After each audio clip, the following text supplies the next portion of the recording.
Hello， 大家好，我是 HYK。华为刚刚发布的 Pura 80 Pro 加和 Pura 80 Ultra 现在全都在我们手里了。然后本期视频呢是一个快速解渴的小开箱。我们本期视频主要来对比一下 Pura 80 Pro 加和 Pura 80 Ultra 相比于上代，并且这两者之间它们在外观设计、在包装、在产品定位上有哪些不同，它们的具体参数有哪些核心的差异。那本期视频呢还不能展示具体的功能点，所以先解个渴。然后 Pura 80 Pro 加呢，我会马上这期视频拍完就当做主力机先用2天，到时候 Pro 加和 Ultra 都会有深度的内容体验。那本期视频我们正式开始，我们先来开箱哈。这个两者的外包装盒就能看到明显的区别哈。Pura 80 Pro 加呢，给人的感觉就会更加的常规一点，卡针一个清水壳，这是一个 C 口的 C2C 的充电头，包装盒内还有一个 C2C 的线。接下来我们看看 Pura 80 Ultra， 这个外包装的质感确实是要更好一些哈。开箱的方式有那么一点点不一样，它是一个抽拉式的。打开以后呢，正面能够看到华为 Pura 80 Ultra， 然后下面有昆仑玻璃。哇，能够看到吗？非常的夸张。一会儿给大家拍几个特写，你们能感受到为什么我会说它非常的夸张。主要是它这次一底双长焦的这个设计，你拿到手里看，尤其和 Pura 80 Pro Plus 对比，还是有明显区别的。一会儿我们来看一看哈。然后呢，配件也是有一些不同的。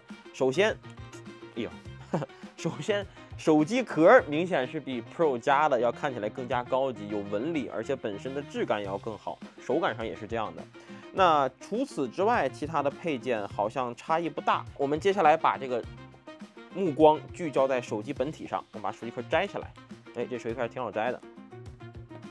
那现在在我面前的呢，就是华为的 Pura 80 Pro Plus 和华为的 Pura 80 Ultra， 以及上一代的华为 Pura 70系列。能够感受到哈，我们先来看两代 Ultra， 这两代 Ultra 的差异是非常之巨大的啊。首先是摄像头模组本身的元素有那么一些不同，而且还有一点最明显的就是它的镜头模组的尺寸大的非常之夸张啊！如果各位比一下的话，你能发现 Pura 80 Ultra 它的摄像头模组已经几乎是占满了整个背板啊，这个还是比较夸张的。因为上一代 Ultra 其实摄像头模组也比较大，但它刚刚是越过中线那么一点点，而这一代几乎是快完全贴到机身从左到右了，快完全占满了啊！然后对比上一代的 Pura 80 Pro， 也能够感受到这一代的 Pro 加在镜头尺寸上也有了一个明显的增强。那我们大概实测一下重量，两款产品都是带原厂膜的。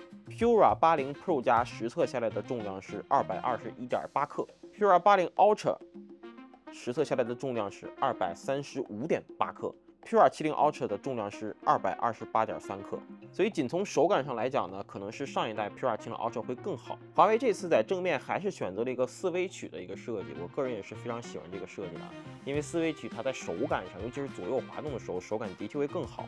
两款产品在正面上的视觉效果呢，并没有什么明显的区别。那接下来呢，再给大家仔细的来对比一下这两款产品在外观上的差异哈。其实两款产品外观上的设计风格是极其相似的，无论是镜头模组还是本身镜头模组这个占比的大小都是非常接近的。不过 Ultra 还是有一些小的区别。那除此之外啊，你像长焦下面的这个红枫影像的传感器，这些呢基本上保持了一致。其实 Ultra 的镜头模组你拿远了看可能不会觉得和 Pro 加有什么明显区别，但是你稍微近看的话，你还是能够非常直观的看到这一个小圆圈里塞了多少东西，塞这2颗摄像头啊，实际看起来感觉还是非常有意思的。然后还有一点呢，就是我拿到手啊，有一个感受，就是这两款产品，无论是看起来还是摸起来，手感上非常像陶瓷，尤其是这个红色，非常接近陶瓷。当然它不是陶瓷，它是玻璃，所以两款产品整体的质感是非常不错的。OK， 那最后再给大家来总结一下这两款产品的差异啊。两款产品在电池容量，包括屏幕的表现都是一致的，最主要的区别就是2点。就是第一 ，Ultra 的主摄，它的动态范围，尤其是针对视频有明显的优化。如果你对于视频拍摄的动态范围要求更高的话，Ultra 更适合你。第二点就是 Ultra 有一底双长焦，它可以针对3.7倍和9.4倍做到一个几乎无损的长焦，而 Pro 加是没有这个功能的。所以这两款产品你会怎么选呢？那本期上手的主要内容就这么多啊！如果大家想看到 Pura 80 Pro 加和 Pura 80 Ultra 的深度体验视频，别忘了点击一下关注。到时候我们下期视频见，陶业。